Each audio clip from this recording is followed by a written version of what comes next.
anga di alama ni ala tema ti se kan ke kala kisela o de la nya fi ngi ga to mumu akana gafeke nga angata ambita ndo la jara la ya awai kado akumambe akudi la ya jara akumambe akui kado ka fo minye wa gouvernement 2 mimbe na be awai kado franjoro fanga no be transition no bo ko fo a gouvernement 2 abi na fo awai kado ayere soro o bara o binyiri kan gelia kosobe akoka so okay ni jete mineke president mimbe anguna be no ye president bandawye aleni awai kado aka premier ministre no ye Moktar Wani e ko minye awai kado sen SP koro manu utek utapenda wa laba abiki ambulo barai ni ka kepenjugu yokoyi sirike ba ko no yela jara akodo ko ngile minya awaykado premier ministre alekele ngoka wala seme no be awaykado Mutaruka wan kofo awole la tuguni ka blas goro la mafe mami mbe no be president kofo no ye bandawye la nyini oti dore minya Moktar Wan awaykado aka laje ka gouvernement sigi singa gouvernement mimbe no bi kesobuye jamana awaykado ka se ka bogelela gouvernement mimbe ni jamana kono de bela jele bi se ka iyere ya kono mimbe se ka to bara bi ke akechugo nyuma ako Moktar Wan minya awaykado kabiri odongo kalo kleta ani kono do bena arabaduma Moktar Wan koni akanga nyoye minunge onyoye ala barkala oluko ni kera ka ba ko consultation ayo min damene do kun damnena e kado ka fo ka bi na fo obana nga ajirala ka fo dogo ni dogo dola ujenti koro awaykado o mado ludo ko ni kembe sabuye ka awaykado ango queen kango kuin ka ikado ka foko abla gelela ango kuin ka ke awaykado ambulo nangu ya doyi akoni ya jatemine bi minya awaykado gouvernement abangeli awaykado ko ni beka ke sabu jugwe beka ke gelia baye ako jenti mo olu de be awaykado ni mbulu kashi baye na koyi gouvernement 2 mimba Moktar Wan ka gouvernement mimbo ko fo ngani jatemine ke mo ko ni chale do fambefe fando fe mabela jile beki tafo ngunu kumo aninta shido akacha beki tafo akunga minye ni ngo bela jile ya laje awaykado ka damina aunga jamana yi awaykado wati mina ningela u damina na sambi dun mina ko bi be nyambala jamana be kalado chugumi be ka tasira min fe ako odi kama kalo kle minya mercredi do ka duguje jeudi kalo kle muga be kado ka fo Moktar Wan ay sebeni doke sebeni mbe mun ko fo ka yira ka fo minya awaykado kabiri arabado ali klala ka bara bela jelina nani politique mode kanga nyoyi class politique kanu lu nyoyi jamana yere tita maminu ngo do be kanu lu nyoyi ani kado dine matarafa baw ranyo anan chama kuni ko kwa ndiso njaledu sabu anini maminu mfle ka nyoyi akelengele na bela jerile ya jira ka fo jongo ala minya awaykado ni ala ka jey gwa koron na ma fere ni dabalu bela jerile bike mbise ka to awaykado lobi do akono yere damate kuyi useko nu dongo beke no rajero fanga awaykado bise ka sana yele soro chuko akoko ni feye fami no ni soja no barka boyana ale kan kosobe ale dambala ka fo ni ma minu mfle ni ale ni minu nyoyi minu ngoni ya jira ka fo malikodu ni ala sona mo na fere ani dabalu ke mbise ka to bela jerile be sira jangilenta mbise ka to fosoyi awaykado abillafia Moktar Wan ya jira ka fo minya awaykado ale ni fo ngunu kuma barka boyana no kosobe kabla jira la ka fo bandau ale miye president ni jenti mado be awaykado luko ni abina fo utinka nyom fomya akoko ni akokembe awmbulu bisi basay akembe awmbulu gere fasiri keba ako do yere ajira ka fo minya awaykado nungo ni hakila ti dowre do be jenti mo ko fo ko nyere bela jeli ka to luka blala ko sago kala ko inga to no lu abla yoro mi akala wuli ka boy fiu ya wana yere kam marano sirai akwikado ka fo ode fenye hakila mi kana soro premier ministre ani bandau ko ni nyembe minna akoka tilia transition ka ba minya awaykado jamana ka siga mara mo bulu maminu be ni awaykado lukunglina be jamana ko do kunglina ko fo tabla ni jamana ko do votera mami awaykado alhamdulillah fasiri ba ko ako minye awaykado bi mo be ka fo chef de l'état bandau ku kado ka fo ko awasiga temina ani awaykado Hashimi Goita kado ka fo ndoko ku teka o ka shote ka fi kilina de utika buru kilin fo de aso mo ka chakoi ako vice president awaykado o be doni mina ko bi ale yere de fana be ka wuli ka josu ku beke min bi se ka to ko nyere be balan chugomi abe be sigi kana ko ma chugombi ako kuma na ale yere be ka dérangement dan de takanyeshi mana nyabama mana nyama yere dron tede hala ka premier ministre ko nunu be ka ta chugomi abela jerele be ka awaykado minya Hashimi aka gele de kufo kanyeshi awaykado ko nunu ma ako president min fle no yo bandawi anaka premier ministre yelma ubise ku yere bonu nu shoni faraw ni nyon chawa ka se ka to minya jamana yi ka se ka tanye chugomi ba minu ngere sobe ka coup d'état ke 2020 yelma president aka premier ministre na se ku yere bonu nu mbulwa en tout cas premier ministre aka gouvernement sigili ndo abeka gele ko so abeka gele de parce que ni ye ni ngoyen abi masira Ibrahim Boubacar Keita ka awekado Boubou Sisi a démissionné la watimi burama ya reconduit a reconduit gouvernement ka se ka siga nyimi ngala bi nyika kalo flabo na manchano yere awo amaseka sigi so andu me moment mina binin to mumai aide na fura mali ça va pas fa ben nyamine do gouvernement tambulo ambe ka ngere nyini yen tembe gravula bangiu chakedo suro fenve be na be na fala do jamana ko abe bloquer le abe joli bi ambe tibi tabala min mana wuli be ko maliko enin to te maliko blede maliko te de ni maliko do abido kumbala na tawa abada be ko nga joro soro be ko nga dunta soro be ko mishibai nono nga biri ka mika kense ko kan da jwala otinye mashiti ka son kashila me malisengana ani ngwengele rasade malika shira ngwengele rasade kosobe abe makoro dama farale nywanga abe kumulotiku farale nywanga awo abe ko kunwala nedo kongala nedo abe ko konye diplôme bo soro wala Sorbonne mbona nyeda France Ameriki abe kongala nedo Australie menga chambe roni mina bi maliko table sade ni maliko do ala yere jati kama ay gouvernement sigi fasokote baraka ke maliko take mana ka avancer maliko te no te malio wanse kana de malisengana ala ka nese bo maliko sengana fasil fle la jara ka bidon boli ibu nyabala sumela tena na wa awo tena na ben fari fundo ango sele folo ni ti de ka ça c'est bien awo ana ka jara tu ba krefe bi ani Hercule awo ni wati papa no le nyo asura ali krefe droit te duma de bi wulita e mani plus ni sama dabla chema ine abana adabla kan ibulo bla kono de no de fiena kan tega do ver kono dabla o chema ine dabla bashir kan okay wa de ndiga be dawla baba amese bi ni kana malla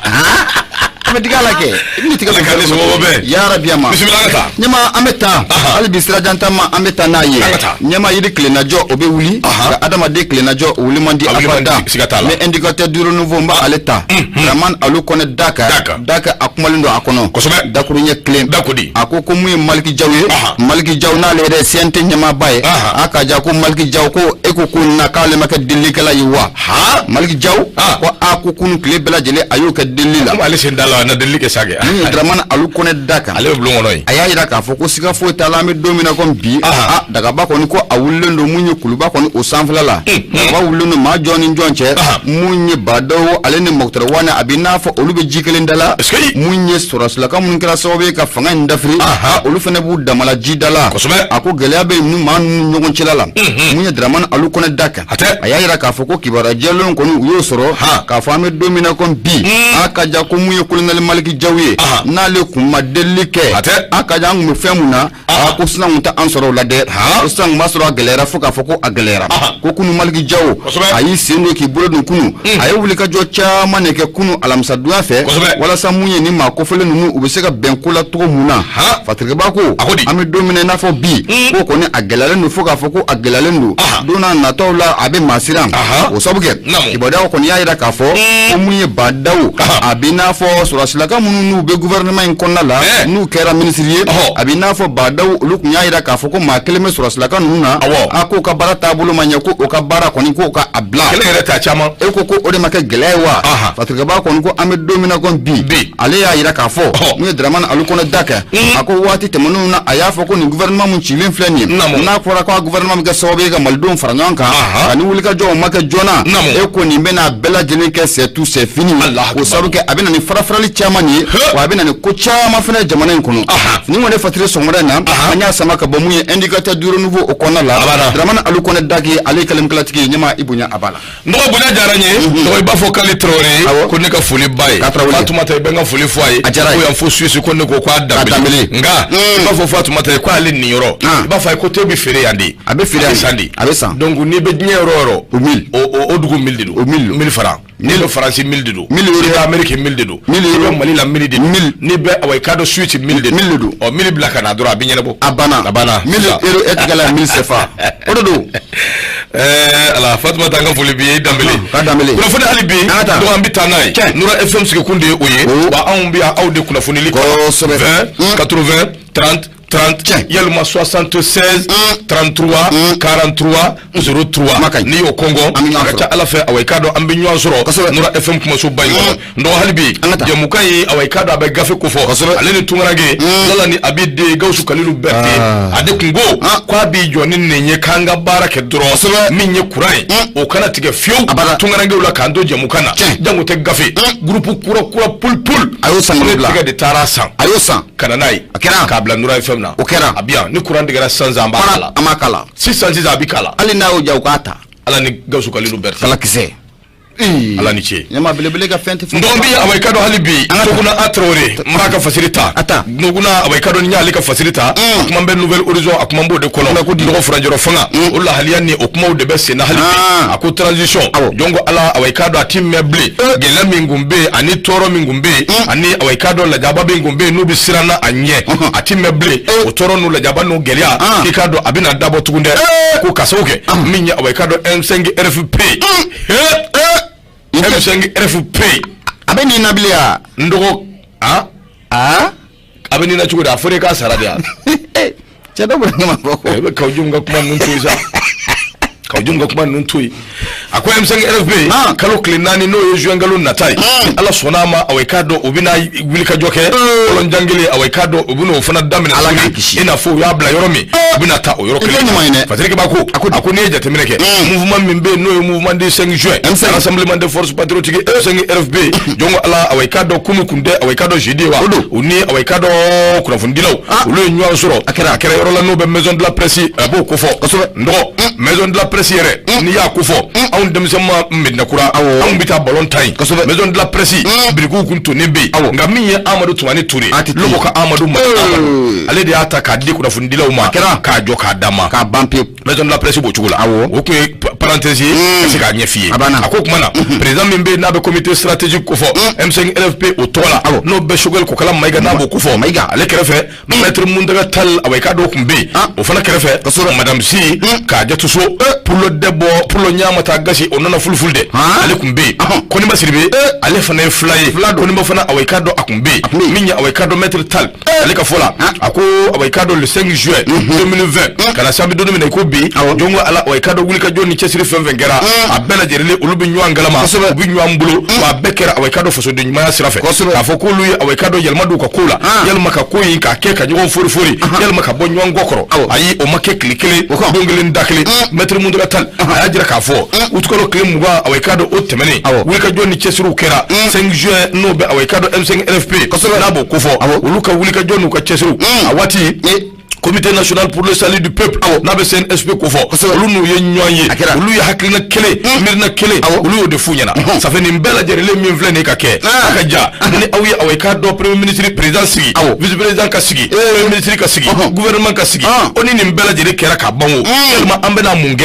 ndum bina ke dabana ngono ko kuma kam min no lu aweka do no lu fora jongo ala aweka do ulubulu ndum bina ke abina ke chugodi kalo nous faire ensemble ambena munge nyambulu ikado ka nyonfe o kuma min no nyingali non to misigira parce que bako akoni nyingali min flene halibi aweka do nyingali mbi nguyi akoni yejete mineke M5 RFP amadele ka wulika joke ka foko abeni mpambara pakike ka soro aweka do mabengula akodi siratikela ruko ni femvemfo ode ka fo femvembike akake bunya karama siranyuma akakoka nga wati dokera ulu usiki kumiri ka hakili jiga boke kana ye ka fo jongo ala na Manchester na mawuli kanjo alaba aweka do minye transition ablala minam ngono akanga bara ke chugumi alaba transition abeka divide abeka bo o midangoro abeka sirata sirajugu minna mawuli kanjo ka ko la clientela alaba abigele mouvement mimbe na be 5 juin na bo kufo minye maître mundaga tal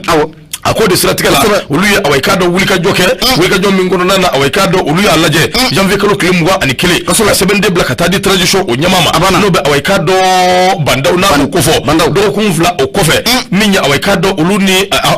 uyo blakata abido kunfla bosa uluni president aweka do uyere nywani akuka nywanye konana akera machama nyana nyini fengu yetaye nga nyini fen ngo nana sikide mimba kono no ya hakile no ya abetani ulunfla bo ode siratikala uluya nyini aweka do lude ka wali no lu walera akacha ala fe femvembe ni obeka nyini minye basigi be kilinya lakana ananyu ala femvembe ka nyini abebi sabati minya aweka do transition wati akoko kofe ulube ejateminena ka jatemina oke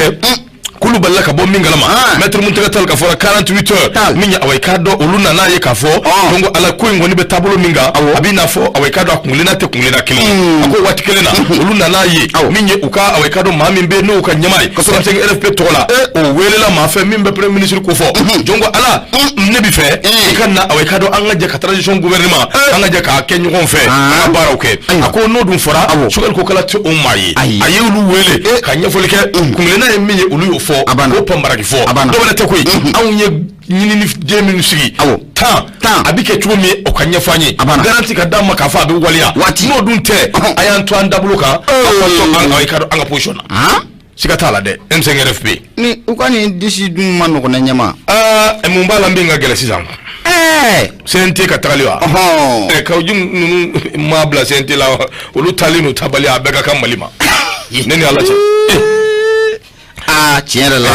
ndogon abeka kamalima walu ku ko sente yɛrɛ fana kɔnɔ maa dɔw b'a kɔnɔ hali maa mais c'est pas légitime sente ni c'est-à-dire ɲɔgɔn sente yɛrɛ kɛmɛ ɲɔgɔn buruja.com ye awɔ ɲɔgɔn buruja.com sente kɛmɛ de bi bon ko kuma sugu bɛɛ la ɲɔgɔn na bi kosɛbɛ la gusiliw wari minɛw ana ɲɔgɔnna caman o bɛɛ ka bɛɛ da bɔlɔlɔ kan bɛɛ bɛ ka Facebook ye sanfɛ o bɛni mali ko tɛ koyi ayiwa mali ko tɛ dɛ nɔgɔ tuguna Traoré a y'a dira o de la sa k'a fɔ min awai kado comité stratégique kɔni o wuli ka jɔ n'u ka cɛsiriw dɔ wɛrɛ tɛ k'a yira k'a fɔ min awai kado olu bɛna bɔ le 4 juin le 4 juin n'olu bɔra kɔfɛ olu n'u ka mɔgɔw bɛna ɲɔgɔn ye min kɔnɔna na awai kado Bamakɔ n'a commune bɛɛ Kati ani Kalaban u bɛna ɲɔgɔn ye o fana wolola min na u bɛna ka n'o ɲɛfɔ fasodenw ye fasiri filɛ awai kado tuguna Traoré a ka fasiri dɔw ka bidon bɔli ni bonya b'a la bonya a diyara n ye tuguna Traoré foli o bɛ taa ni ka a sɛgɛrɛ radio Nura FM ye 94.4 tomi mururu duru lasili o bɛ kɛ ka bɔ Jalakɔrɔji Nouvelle Horizon ne bɛ n bolo don bɛ bɔ ne a ye ne bɔra Nouvelle Horizon ye maa mun kumalen don a kɔnɔ o de Maman Touré masara n ka sɔ daga fa an ɲɛma dɔwɛrɛ u bɛ ka ko ka fara a kan an ka taa mun ye kasobon gardien a ka ja k'olu fana kɛlen bɛ ka baara bila ni k'o boloda baara bila minnu bɛna daminɛ tɛnɛ nata in yɔrɔ jumɛn gardien kasobon gardien a minnu ye gardi minnu bɛ kasobon gardi awɔ a faamuna gardi minnu bɛ kasobon gardi olu de bɛna taa baara bila la olu fana kasoladenw bɛ kɛ cogo di ayiwa sɔrɔsiw bɛ t'u gardiya a kɔni na kɛ a dɔ ye sa ayiwa bisimila an ka taa fasirikɛba mun ye Mamani Touré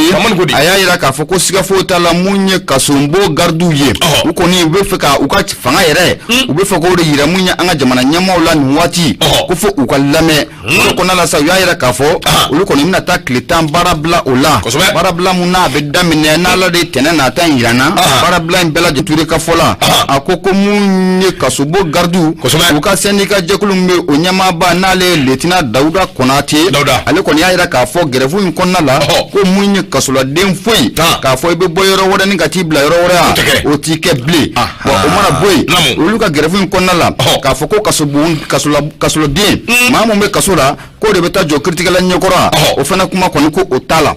mun ye Lieutenant Konate a y'a yira k'a fɔ olu ka wulikajɔ in kun tɛ dɔwɛrɛ ko ye mun ye jamana ɲɛmaaw k'a dɔn k'a fɔ ko olu fana ye lakanabaaw de ye jamana ɲɛmaaw k'a dɔn ko n'u ka hakɛ de fana ka kan o de kɔnɔna la sa mun ye Lieutenant Konate a y'a yira k'a fɔ ko an bɛ don min na ko bi ne kasobon tɛ ko kiiritigɛyɔrɔ la k'o tɛ kɛ foyi ye mun ye ne kasobon tɛ hali ko mun ye lakana o tɛ foyi ye ninnu bɛɛ lajɛlen k'u sigilen don mun ye kasobon o de la o de kɔnɔna la sa mun ye Lieutenant Konate a y'a yira k'a fɔ olu kɔni bɛna t'u ka baarabila in kɔni ka a boloda baarabila in kɔnɔna la hali kasoden minnu bɛ kaso o kɔnɔna la ni i kɔni k'i man kɛnɛ ko i man kɛnɛ ko a jɛlen don k'a fɔ k'i man kɛnɛ fɛɛrɛ ni dabali na kɛ a waati ni ka taa ne ye labitani nka maa minnu bɛ yen kunkolodimisɛnmanin in kɔnɔ bɛ ka dimi mun ye u na paracetamol ɲini ka den ma ye fatirikɛba mun ye Lieutenant Konate a y'a yira k'a fɔ an bɛ don min na ko bi kasodon 60 mun bɛ jamana in kɔnɔna la yan o kasodon 60 tile 10 in kɔnɔna la a si tɛ na kasoladen kɔni k'o bisimila kasoladen tɛ bɔ kasoladen fana ko o ti don mun ye mandat de dépôt o kuma kɔni t'a la tile 40 o kɔnɔna la mun ye tile 10 in kɔnɔna la mun ye fatirikɛba Maman Touré hali bi a kuma da dɛ kasola gardi ninnu ka laɲini tɛ dɔwɛrɛ ye o sabu kɛ k'u ka laɲini caman bɛ yen min ye jamana gouvernement a dɛsɛlen don k'i jɔ a kɔrɔ u ti ka a dɔn k'a fɔ ko mun ye maa minnu bɛ kasobon gardi ko cɛw de don ko ye k'o de ye cɛ dumanw de ye o de kama olu bɛ kasobon ka a gardi ni hakɛ mun ka kan k'u ka bila a kɔnɔ joona mun ye Lieutenant Konate a y'a yira k'a fɔ ko hali bi u ka baarabila in kɔnɔna la ko n'a ma ɲɛ ko kasoladen munun be kaso la aw bilali kɔni ko no bolodala una fɛrɛ kɛ k'olu ka kɔni ko u bila o sabu kɛ n'u ko k'u b'olu mara ye o na kɛ sariya sɔsɔ dɔ fɛnɛ ye a y'a yira k'a fɔ ko siga foyi t'a la u bɛna tile 10 baarabila mun kɛ n'o ma ɲɔɲɛ a ko u bɛna kɛ bada ye nka fɛn mun bɛ yen n'o bɛ maa kamana gan u ye maaw hakili sigi o de la n'u ye lieutenant Konate a y'a yira k'a fɔ mun ye nin baarabila in kɔni kɔnɔna la maliden bɛɛ lajɛlen k'i hakili sigi mun ye olu kasobon gardiw u kɔni na fɛɛrɛ dabali bɛɛ lajɛlen kɛ maa minnu bɛ kaso kɔni kɔnɔna la yan u bɛ se ka garde cogo mun na u bɛ se ka garde cogo mun na u na fɛɛrɛ dabali bɛɛ lajɛlen kɛ o bɛ se ka ko y'o de a y'a yira k'a fɔ laɲini kun tɛ dɔwɛrɛ ko ye jamana ɲɛmaaw k'a dɔn k'a fɔ k'olu ye lakanabaw de ye wa jamana ɲɛmaaw k'a dɔn ko n'i y'a mɛn kiriso kasobon de don n'i y'a mɛn lakana kasobon de don n'i ye kojugukɛla mara minɛ kasoko kuma in dabila ten a ka ɲi a ka jara a ka ɲi kasoko kuma in n'ale don dɔrɔn i b'ale fɔ dakuru ɲɛ kelen na de sirannen don wa a ye fɛn damadamaw bɛ yen n'i y'olu ta gafe la i b'olu kɛ dakuru ɲɛ kelen de ye kana sɔnni sigi olu kan ka mɛn o kaso ye kelen yan kasobonko b'a la sayako b'a la an ka yen bila i b'olu to yen de i b'olu kɛ dakuru ɲɛ kelen dɔrɔn ka tɛmɛ an ka yen bila kasobo in daminɛ a bɛ waati bɔ n bɛ ka n fasa ja ka na mun gɛlɛya ni ye kaso ne ma kojugu kɛ mun sayako kuma in kasoko in kojugu ko t'a la koyi e ma sisi yɛrɛ a ye min fɔ hali ni nkalon dar'i la ni jɔlen don n'i ma se k'i défend argument ɲɛnama ma sɔrɔ i da kɔsɔ fo woni ko naani ni ɲɔgɔn cɛ ndɔgɔ n'i y'ale kumaw daminɛ ani kaburudon ko ninnu n'i y'olu daminɛ i b'o nɛmɛ de i bɛ sin k'o kɛ dakuru ɲɛ kelen bap k'o da ala k'a kisi a meleke fasiri meleke ni ye syndicat jɛkulu ninnu kɔni u kɔni y'a laɲini k'a fɔ kaja k'u kɔni tɛn'u da dilen to bilen koyi u na kuma ko f'u ka laɲini ko fɔ a ka sabati a ka ɲi da fasiri dɔ sɔgɔmada la Nouvelle Horizon an y'a sama ka bɔ ale kɔnɔ Mamani Ture ale bolo nɔ don i bonya a b'a la ne bonya tɛ nin na munna ne kɔni tɛ o i bonya b'a la dɛ ndɔgɔ ne aramu i bonya b'a la ne ni ye yɛrɛ tɛmɛni fɛ hali n t'a waati dɔn i bonya b'a la o walayi ne bonya tɛ nin na sabali sa sabali ko de bɛ nin na wa kasobo mɔgɔw taara gɛrɛfu la u ma taa gɛrɛfu dumuni sɔrɔ k'a kɛ o ma sɔrɔ k'a kɛ ne bɛn ka Nura FM na ne ka maa ma taa gɛrɛfu la o t'a ba de wa n dɔgɔ don dɛ n b'o f'i ye koyi ala k'an ni sababa bɛn faamaw k'a lajɛ hali bi gɛrɛfu ko in bɛ se ka nɛmɛ cogo min a ka nɛmɛ dɛ n'o tɛ a kuma ka ca dɛ nin tɛ kibaruya dumanw ye dɛ wala n dɔgɔ ni wari ko kuma nana k'a fɔ ɲɛ bilen bi bɔ o ɲɛ bilen bɔlen ɲɛnɛmini bi daminɛ n'i dalen don wuli k'i sigi n'i sigilen don n'an jɔ wuli k'i jɔ n'i jɔn bɛɛ n ka boli wa tugu nɔfɛ n dɔgɔ min ye i k'a dɔn Abdramane Diko sɛbɛnden in tɔgɔ de ye ko Mali Tribune Abdramane Diko ka fasiri don a ko COVEC ni EGK ninnu ye sira dilannaw de ye i k'a dɔn anw bara jamana in kɔnɔ tiɲɛ a ko marché dɔ bɛ yen n dɔgɔ ni nka a bɛ maa ɲɛnamini de gere a gere ka k'a di Jagoanifin marché ala gere a gere c'est-à-dire que Mali la on a fini ça va en tilala quoi a banna n ka ɲɔgɔn nɛgɛ dabila c'est fini ɲama wallahi u b'a dun de koyi n dɔgɔ an barajuruw de bi yan an mana taa diɲɛ yɔrɔ yɔrɔ an laban ye yan n'o tɛ ne tun bɛ Madagascar nationalité ta a banna ne tun bɛ taa Madagascar i bɛ taa ka jɔn to yan n tun bɛ nationalité ta an bɛɛ tun bɛ taa ni hɛrɛ marché gere a gere jɔ k'a ta k'a lajɛ dɔrɔn karisa de don n b'a d'a ma wa gere a gere furadama intérêt b'a kɔ o de b'o kɛ miliyari 100 pourcentage ani miliyari 40 140 milliards de francs CFA la hawla wala quwwata ne m'a fɔ dɛ fa a filɛ nin den an ka jɔ a la mɔgɔw ka ye a filɛ nin a filɛ COVEC EGK troublant marché de gré à gré de 140 milliards de francs CFA Abdramane Diko a filɛ nin voilà ayiwa ministre so kɔni baara b'i bolo sa baara de b'u bolo o ma nin ko ninnu ministre min fana don a tɛ bali na o ayi abada ministre so in tɛ bali ne la abada n'a kɛra tan n'a tɛ bali ne la a tɛ balana Jagoa marché kɔni awɔ k'a di Jagoanifin na o de don an b'o tile kɔnɔ Dali Jaje kuɲɔ o yɛrɛ de don jagoya ndɔgɔma nin ye ma nin mɛn si de ma labɔli kɛ a ko marché 3 marché saba min bɛ tali kɛ sirabo away ka dɔn olu jɔri sira fɛ k'a fɔ ko nin kɛra Ibrahim Boubacar Keita ka waati ayi o tɛ koyi transition an b'o min yɛrɛ la dɛ nin kelen filɛ nin o waati in de la waati min na fasodenw bɛ kasi la waati min na covid bɛ anw kan waati min na funteni bɛ ɲini k'an fa waati min na sunkalo a balo ani away ka dɔn a sɔrɔ o sɛbɛkɔrɔ gɛlɛyara waati min na entreprise minnu dayɛlɛlen don bɛɛ bɛ kasi la o waati kelen de la dama dama sigilen bɛ away ka dɔn wo kɔnɔ u bɛ marché tɛmɛ u ni ɲɔgɔn cɛ miliyari 100 ani miliyari 40 nɔgɔ gere a gere k'o ta k'o di Covec Mali ani EGK ma yalisa u bɛ se ka baara kɛ cogo min Covec EGK maa min sera ka nin wuli ka jɔ ni nin cɛsiri bɛɛ kɛ o de ye minisiri kɔrɔ min tun bɛ anw kunna n'o bɛ Magan Fili Dabo n'a b'a ko fɔ mun bɔra an fɛ yan Jalakɔrɔji sirako la ale don CDR kabako bɛ ɲininkali la ko Jalakɔrɔji sira CDR kabako sira o b'a nɔ la o b'a bila yɔrɔ ma a bɛ hali sini a y'a bila yɔrɔ ma a bɛ wa samiya na se tɔ mun filɛ nin ye a tɔ bɛ tiɲɛ ka taa fɛ de l'ex-ministre des infrastructures et des transports nin ko in maa minnu ye tɛgɛ da nin ko kan k'a dɔn o de ye coordinateur des comités syndicaux DAFU CPNC DFM primature ani away ka dɔn minisiriso bɛɛ la olu de ye sɔnni sigi nin ko in kan k'a ye k'a fɔ jaa Magan Fili away ka dɔn a ka baara kelen de filɛ nin gere a gere 140 milliards de francs CFA Magan Fili parce que ko lettre de do sɛbɛn de do min jira away ka dɔn premier ministre Mokhtar Wan ani away ka dɔn transition ɲɛma bɛɛ lajɛlen coordinateur min bɛ yen n'a bɛ comité syndicaux tɔgɔ la n'o bɛ DAFU ni CPNC DFM away ka dɔn primature ani ministériso tɔw olu n'a bɛ wele ko Issa Sinayogo ale de ye wuli ka jɔ kɛ ka nin kuma in bɔ k'a bin k'a yira k'a fɔ kasajugu wulila k'a yira k'a fɔ son bala tigɛjugu olu ye baaraw daminɛ k'a yira k'a fɔ anw ka dusumakasi o de ye dɔw ka warisɔrɔ sira ye anw ka tɔɔrɔ o de ye dɔw ka nisɔndiya ye anw ka away ka dɔn saya o de ye dɔw ɲin bɔ waati parce que a ko nin bɛ mun ko fɔ janbaden min bɛ yen ka bɔ Kayi ka taa Sandare Kayi ngolu nalukulu bɛ na a wuli k'i jɔ a wuli k'alu jɔ a tɛ fan balu le ma a b'a faamu ba a fili le ka xaaliso muta a k'a bɛ dumu m'a fɔ dɛ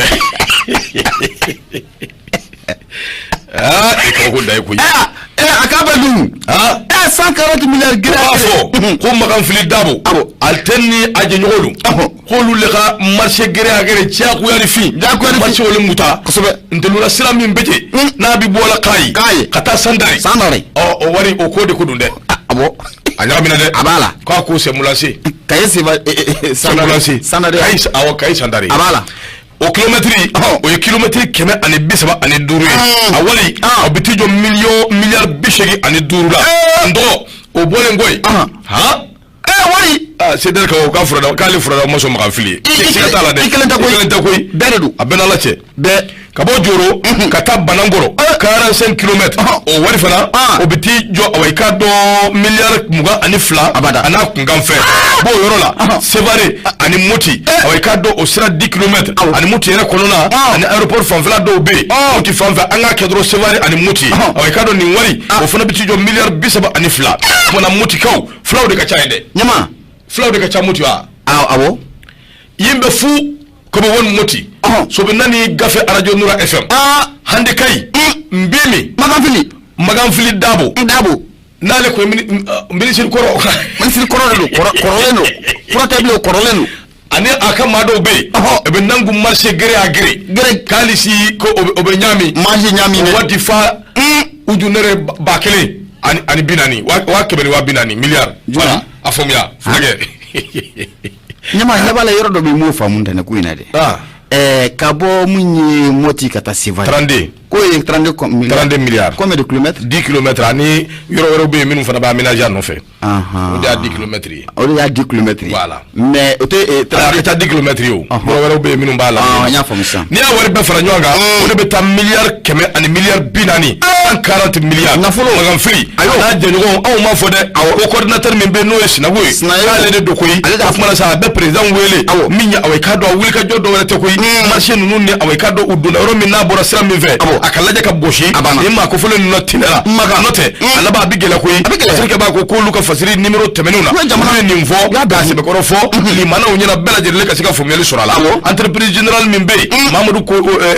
kunati be je ka ko fo ale marché do soro minya way ka do banangoro a euro ani semari muti kana soro doyi no be ko veki mali ko fo lu ko ni wasa do minya way ka do nyero me ve kayni sandare ani ato bela jere fasiri ba ko aku mramfili ale ka nyugu nyaga wonni akado ngabo akado kera sogwe dugo la fo DNGP DGMP olu jerani marché wa ministre fana ala teme marché teme ko fleni ako ma mi doni mine ko bi wuli ka joka ke note on bi kashila wati bi ko na fuluti jama ko ma do bi awe ka do luka shini glana luka shini glana aramu bu ka du Abdurrahman Diko ndo ni aka fasiri Mali Tribune anya bo akono ka bido boli ibonya bala magafili tara ajara nya abenama magafili ala kana na ibli yere na kadi magafili yere akana na Mali yere kono bli ministre mimbena on ba fa ni tonyo bi mo kan bi jala ko registra tonyo bangande mi ya samia flana ya on bi o ya so jala ko registra ko kuma mbisina plus de 4 ans maintenant à titre de 56 km abada 56 km 56 km ibeka be fobi ko kalo tani duru ndo ambe kisanani nikola maga e bola ambe kasila jala ko roji ka ubora o marshira ko kalo accident kera ko sara ayo ko sugu bekera fembe fleni de wasamia museto fleni nyama ebe shi yangu ala kani sawo bobe akli bala ala kani sawo bobe ami arozo nura fami bikonoto aninani tomi mururu duru ni nega duru 76 33 43 03 wallahi mi indicateur duru nouveau ma aleta te ciao dani jaje ko tene 140 milliards dans les mains des vampires akira vampire Allahu akbar Mamadou flake kuma naw ako ujunere teme diri chapandi jeti ujunere teme diri te ko teme nay 40 ya chapandi jeti mi fami okoro temi mi fami imani famu ne war ko kuma de data nan ko me imani famu akan ya ko kuma gondo ngai imani famu ujunere ko ne wa kili ka wakile to ji ujuna dai wakile ngo kuma da biya mu aya be feka miliyari ne foyen flaka na ma fam ya de ko so anga ta sa ma kan o bana ya ame tay be war ko kuma bla folo da me abana sa awo nyama ndi gata duro nouveau maninfi ni ko ki bi jokole bela jelenke ilaba ina do jila ki ko ni o konna la ko mu yente mawe anga ta munyu uga gerefu ta ko flana abina bowa atina bo fatriga ba ko ni munye ndi gata duro nouveau mawe lu kalim kala nka sigi sokomare na igra dumbia ako siga fota la ko bela jele ona don bi koni yusu de travail o konna la ako ame domina kon bi adulente machila ka foko mu yente mawe ko ni be bara blala abeni ka kle duru biya kle duru nyanaye mu syndicat jakulu chama ne farale nyanka ni ngata fara yente mu nyereka we grevu kle duru bara folo o koni obulo dada mu nye kle duru flana na la ma bashure ke ni be make bena ma ben fola aka jaw ko ni damine tenena ta no be mu nye mekalo kle muga ani nani ma ngata kunche mekalo kle muga ani sheki ni be mako lasa anake badai fatriga ba mu ye gra dumbe ayayira ka fosika fota la mi domina kon bi mu anga jamana nyema no be transo mako fo nyema olune trans syndicat jakulu no be yentem ko fo ko no masika ben fola tukashila akada sababu ye mu kle duru bara blai o ko ni obulo dara ako akada sababu ye fene ibe na ka fo anga jamana chakero chama be olu bela jelen ko ni sigira usi samara ka kle duru ko na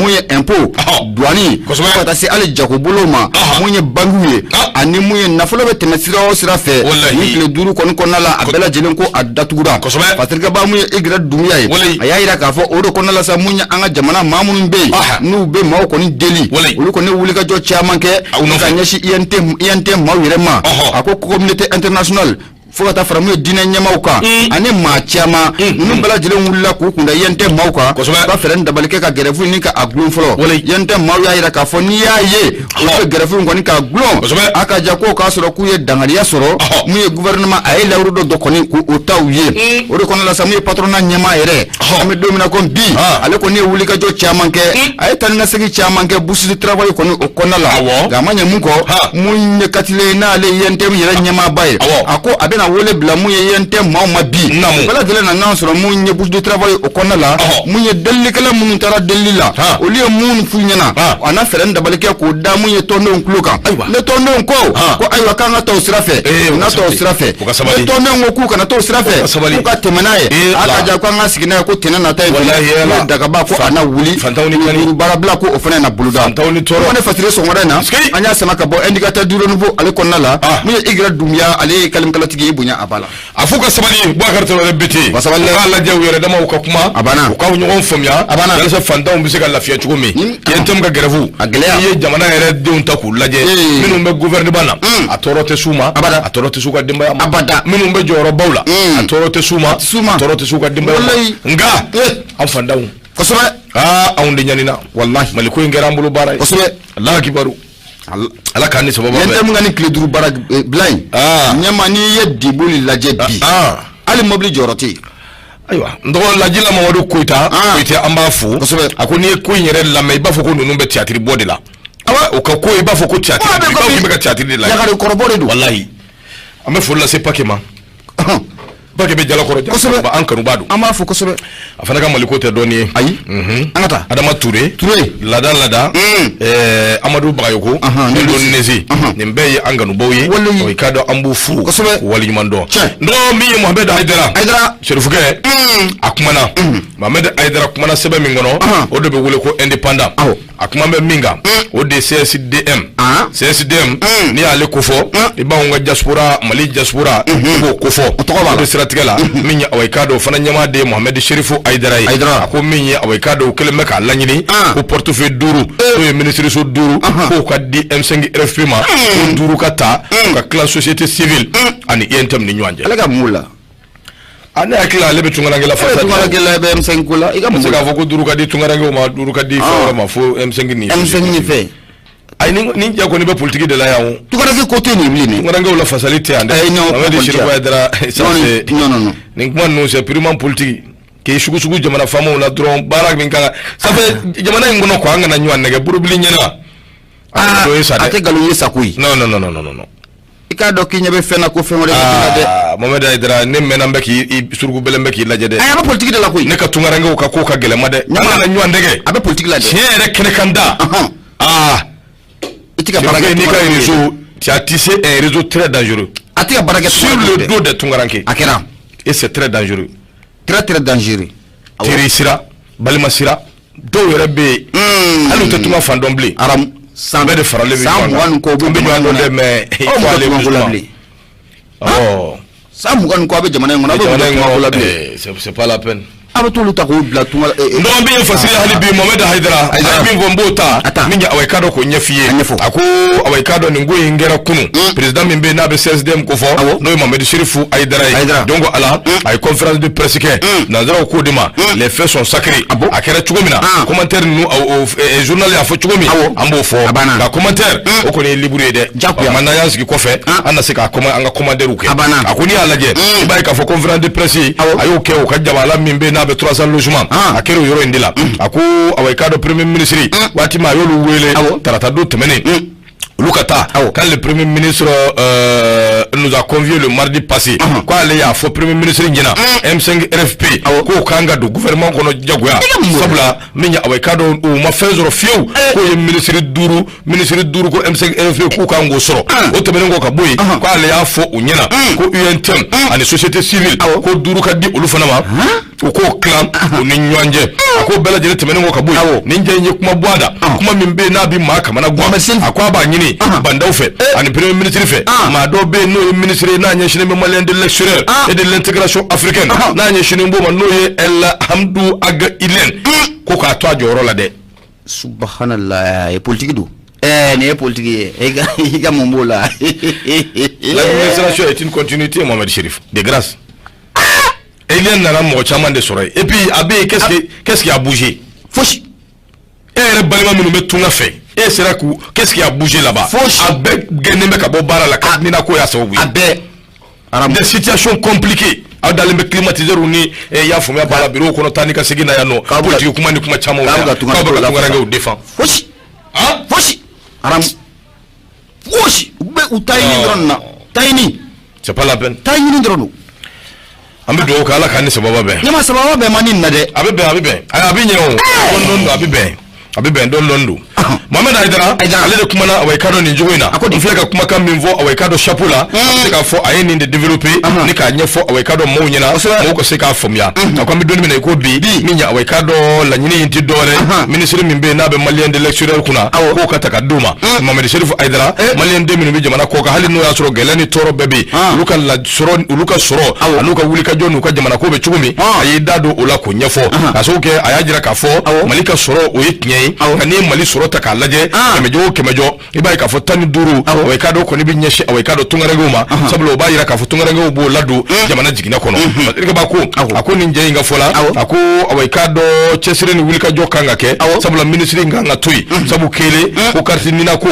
ayo kuma baraki fo foli tewa ma go be kelidi ko tebengo ka boy ka nyini ko karti nina ni chuka tika surala ko ka ota awai kado o ka boy ko tebengo system do be no losement social system o be ka ke chugumina minye tungarengu uta ani awai kado wulika jo mimbike ko ayo fana ayo keleke ko bebo kalaman range mone e sama mone ka wulika jo ke tungarengu biseka wari shuru chugumi jamana kono kado ka ayo fana ke inte Western Union ako un ministre qui a fait cela en 8 mois sans parti pris c'est un ministre qui mérite de rester à son poste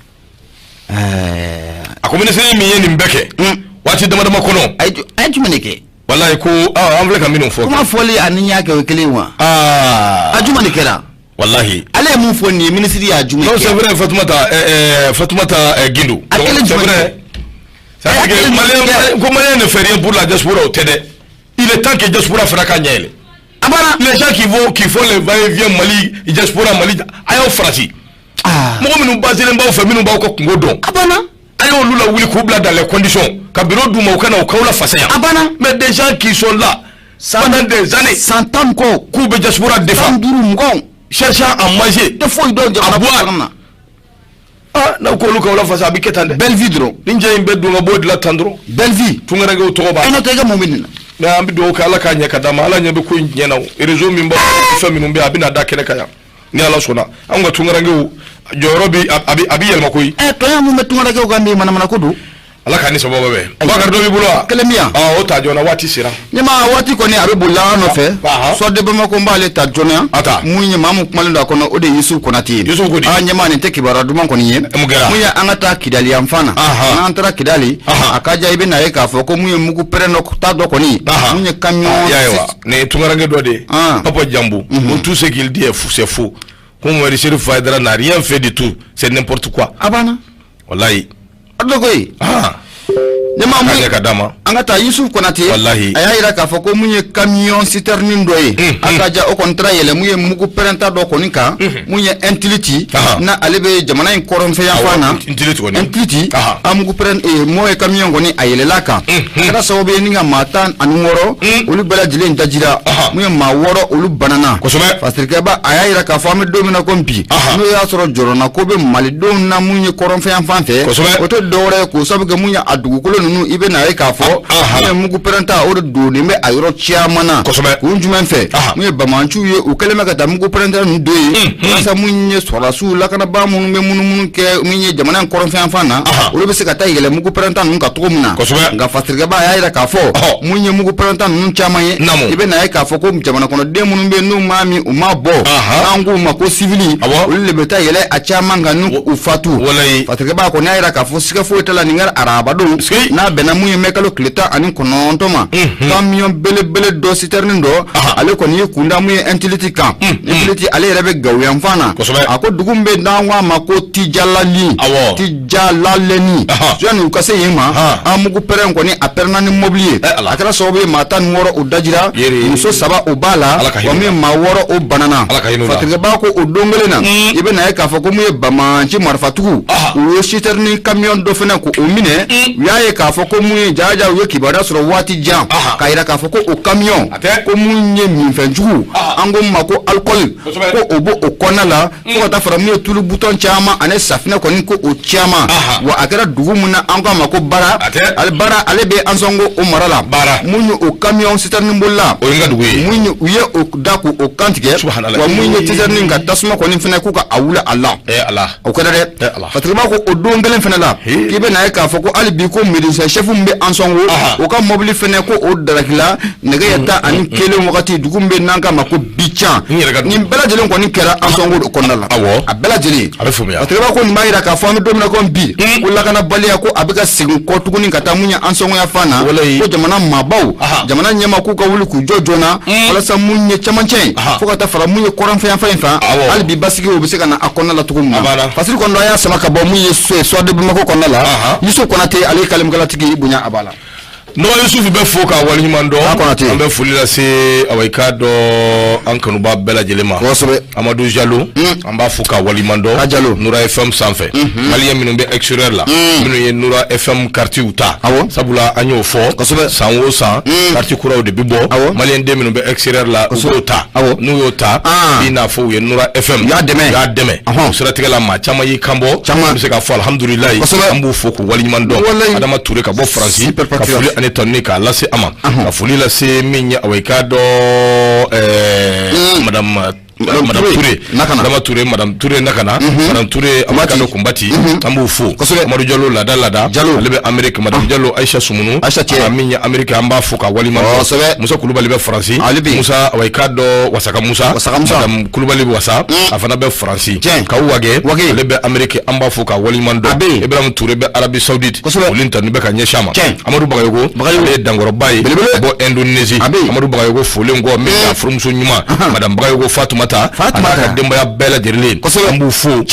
ko waliɲuman dɔn min ye Nura FM sanfɛ Alasani awai ka dɔ Fofana bɛ Faransi min ye Kara Kɔnɛ Lɔnduru Kara Miniki Jakite n'a ka denbaya bɛɛ lajɛlen Jakite min ye Jɛnɛbu Kante ta se Kali Jakite ma nin bɛɛ bɛ Faransi nɔgɔ Musa Ture ale bɛ Faransi an b'a fo ka min ye Magan Sidibe k'a fɔ Itali Ibrahima Traoré bɛ Malta Adama Magasa plombier belebele don a dépannage a ka teliw fɛ n'a bɛɛ ye rénovation ni installation a ka teli nin fɛ ni diɲɛ fɛn bɛɛ ye Adama Magasa awai ka dɔ a bɛ Faransi ka numéro ye 06 19 15 18 24 maliyɛndenw an ka ɲɔgɔn dɛmɛ an ka baaraw di ɲɔgɔn ma o bɛ se ka kɛ sababu ye jamana a bɛ développer Sori Jalo